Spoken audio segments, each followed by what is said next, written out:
सम्पूर्ण मित्रहरूलाई मेरो नमस्कार है र मेरो फेसबुक पेज साथै युट्युब च्यानलमा हजुरहरूलाई स्वागत जनाउँदै र हाम्रो यो मुस्ताङ यात्राको अन्तिम भिडियो तपाईँहरू समक्ष प्रस्तुत गर्न लागिरहेछु है र योभन्दा अगाडि पनि तपाईँहरू समक्ष 4टा भिडियो प्रस्तुत गरिसकेका छौँ र यो चाहिँ हामी मुस्ताङबाट घर फर्कँदै गरेको भिडियो हो र हामीले यात्रा गर्दाखेरि के कस्तो तरिकाले हामीले यात्रा गर्यो भन्ने विषयमा भिडियो ल्याएको छौँ र तपाईँहरूले हेर्न सक्नुहुनेछ। र हिजो राति 9:30 बजे मुस्ताङबाट यहाँ पोखरासम्म आइपुगेका थियौँ र हामीले पोखरामै एउटा होटलको रुम लिएर स्टे गर्यौँ। आज बिहान है उठेर सबै साथीहरू पोखराको फेवाताल घुम्न निस्किसक्नु भएको छ र तपाईँहरूले पनि पोखरा फेवातालको दृश्यहरू हेर्न सक्नुहुनेछ।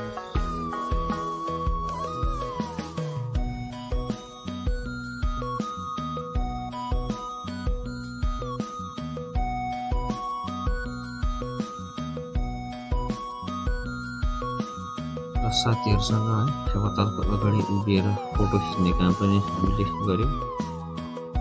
यसरी है बिहान फेवातालबाट त्यो पारिका गाउँका मानिसहरूले नाउँमा दुध लिएर आफ्नो जीवनयापन गर्नुपर्छ र तपाईँहरूले पनि यहाँको नजारा दृश्यहरू हेर्न सक्नुहुनेछ।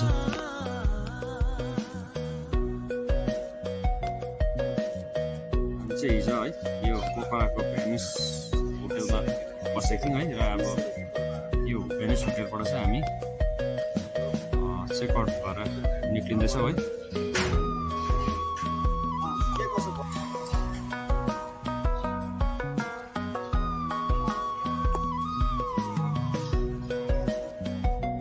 अहिले चाहिँ हामी यहाँ बन्दीपुर भन्ने ठाउँमा आइसकेका छौँ र यहाँ एउटा रेस्टुरेन्ट रहेछ र यो रेस्टुरेन्टमा हामी आजको लन्च गर्नेछौँ।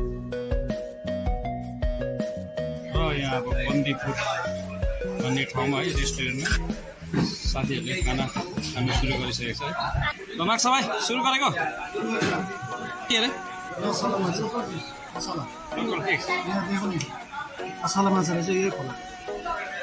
यो बन्दीपुर खोलाको लोकल मसला माछा रहेछ है। ल विशाल भाइ मजाले दबाएर माग्छ भाइ दबाएर खाऊ है। बन्दीपुरबाट आजको लन्च गरिसकेर हामीले आफ्नो यात्रा अगाडि बढाइसकेका छौँ। बन्दीपुरमा खाना खुवाइमा कस्तो लाग्यो हाम्रो विशाल भाइलाई खाना? हाम्रो दुई भाइलाई बन्दीपुरको खाना एकदम अर्ग्यानिक खाना कालिस पनि थियो तर अलिक ढिलो भएर कालिस चाहिँ खानु पाइन। यता हिपहप भएर चलाउँछ गाडी। के छ क्वेसन कस्तो लाग्यो त बन्दीपुर खाना? आज यो खाना चाहिँ आज नेपालमा हामी 4-5 दिनको भ्रमणमा चाहिँ यो आज यहाँ जुन चाहिँ खाना खायो नि त्यो चाहिँ मलाई सबैभन्दा बेस्ट खाना चाहिँ आज यो लाग्यो। किनभने सर्भिस त्यो साफसफाइ प्लस त्यो फ्रेस क्या त त्यो चाहिँ मलाई मन पर्यो। हाइजेनिक हो। यसरी यात्रा गर्दै जाँदा हामी चितवनमा आइपुगेका थियौँ र चितवनको जङ्गलमा हामीले एउटा गैँडा एकदमै नजिकबाट देख्न पायौँ र खुसी लाग्यो र तपाईँहरूले पनि देख्न सक्नुहुनेछ। ल साथी हो अब हामी है मुस्ताङको यात्रामा हाम्रो मुस्ताङ यात्रा त पुरा भयो तर अब घर फर्किँदा चाहिँ हामी घर आउँदै गर्दा है यहाँ बिच आधी बाटोमा आइपुग्दा हामी अगाडि बढ्नु सकिन्न। यहाँ सप्तरी जिल्ला रूपनी गाउँपालिका भन्ने जग्गामा आएर है यहाँ बस्यौँ है स्टे गरेर खानाहरू खाँदैछौँ। र तामासम्मले खाना खान नपाएको शनिबारको व्रत होइन आँखा झिमझिम मेरो पनि छ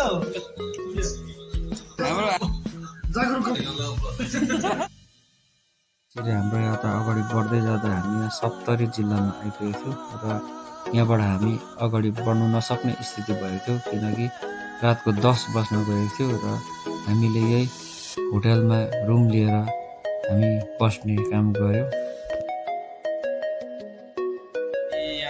यो होटेलबाट निक्लेको है र गाडी निकाल्दैछ साथीहरू।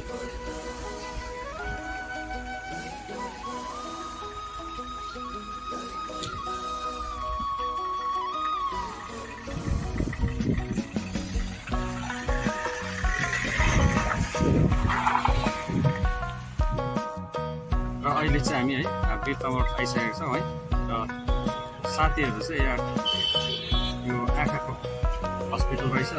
आँखाको हस्पिटलमा चाहिँ डक्टर जचाउने भन्ने कुरा भएर चाहिँ यहाँ हस्पिटलतर्फ जानुभएको साथीहरू र यो हस्पिटलको केही दृश्यहरू देखाउने थियो तपाईँहरूलाई। र हाम्रो अमित तामाङ साथी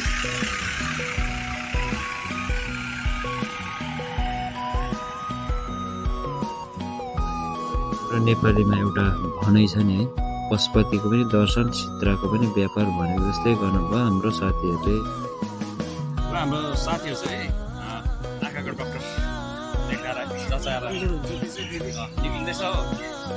यता हाम्रो विशाल भाइ डक्टर देखाए बहिनीले सोधेको छ कि म वाट्सएपमा पठाइदिउँ भनेर।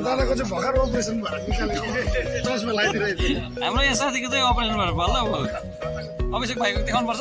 हजुर मेरो देखाए मलाई 90 को भल लाउनु भनेछ। ए हो यता राजले पनि देखाए।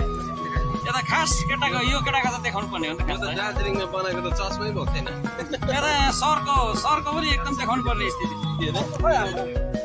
र हाम्रो नेपाल र मुस्ताङको यात्रा पुरा भइसकेको छ र सम्पूर्ण मित्रहरूलाई हाम्रो भिडियो हेरिदिनु भएकोमा धेरै धेरै धन्यवाद।